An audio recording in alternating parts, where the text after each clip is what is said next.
All right, we're taking a trip to Napoleonic Paris, but we're not going to focus on the emperor or some big-shot general. Instead, we're going to peek inside the personal diary of a lawyer, a man named Francois Moreau, and watch through his eyes as his entire world changes, and as he gets caught in a dilemma that's, well, pretty timeless. And that brings us right to the heart of it, the big question for today. What is the price of peace? When a whole society is just desperate for some stability after years of pure chaos, what freedoms are they willing to give up to get it? And is that trade-off always worth it in the end? So to really get into this, we're going to follow the story of Francois Moreau. His personal account gives us this incredible ground-level view of one of history's most critical moments. We get to see how one man's initial relief, slowly but surely, turns into real fear. Okay, so imagine this. Moreau's living in Paris right after the French Revolution's most violent, most chaotic phase, the Reign of Terror. The guillotine has literally just stopped falling. There's this constant fear, total instability, and just this deep collective feeling of wanting things to calm down. The memory of all that bloodshed was fresh, and it was absolutely terrifying. And right into this chaos steps this figure of incredible strength and authority, a young general named Napoleon Bonaparte. Now, at first, people didn't see him as some future dictator. Nope. They saw him as the guy, the only guy, who could finally bring order and security to a city that was just desperate for it. And you can just hear the relief in Moreau's own words right here. I mean, listen to what he writes in the parentheses. Thank goodness did not want to live through another reign of terror.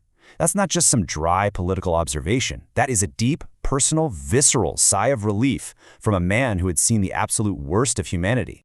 And you know what? For the average person in Paris, life really did get better. I mean, a lot better.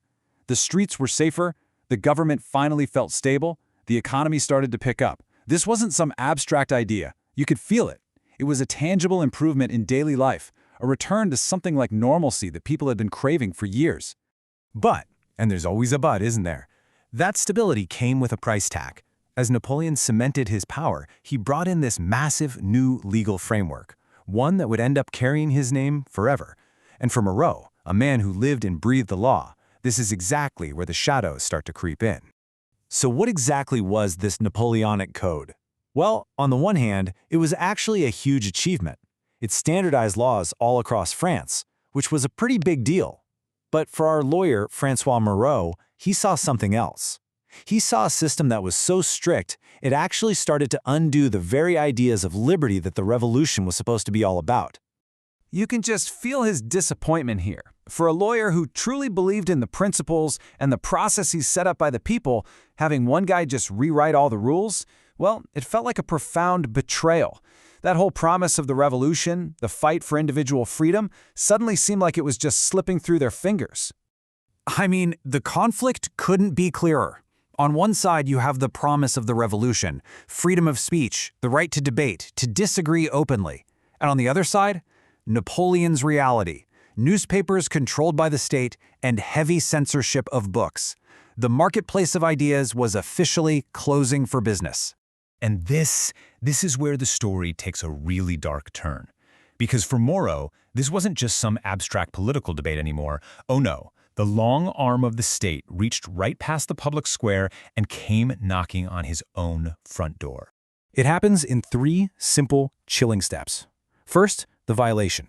Soldiers just walk right into his home, his private space. Second, the act itself. They start confiscating his books, his very tools for thought. And finally, the threat. They deliver a direct and unmistakable warning. And their reason for all this? They were searching for illegal literature. Just think about that phrase for a second, how terrifying it is. Who decides what's illegal to read?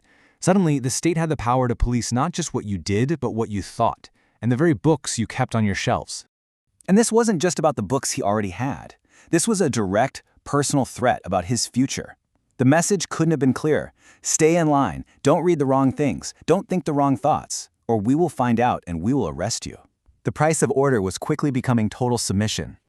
So this terrifying experience brings Moreau, and really all of us, right to the heart of the matter. After he's weighed the calm he sees on the streets against the fear he now feels in his own home, he's left with one last agonizing question. And this is his breaking point. After living through the chaos of the terror, then feeling the relief of Napoleon's stability, and now this chilling raid on his home, It all just boils down to this one powerful, desperate cry. You know, Francois Moreau's personal lament from over 200 years ago leaves us with a question that is still so incredibly relevant today. From debates about national security and digital surveillance to public safety measures, that tension between freedom and order is a constant balancing act. So the question is, at what point does a government's search for security cross the line and become oppression for its own people? We'll leave you with that to think about.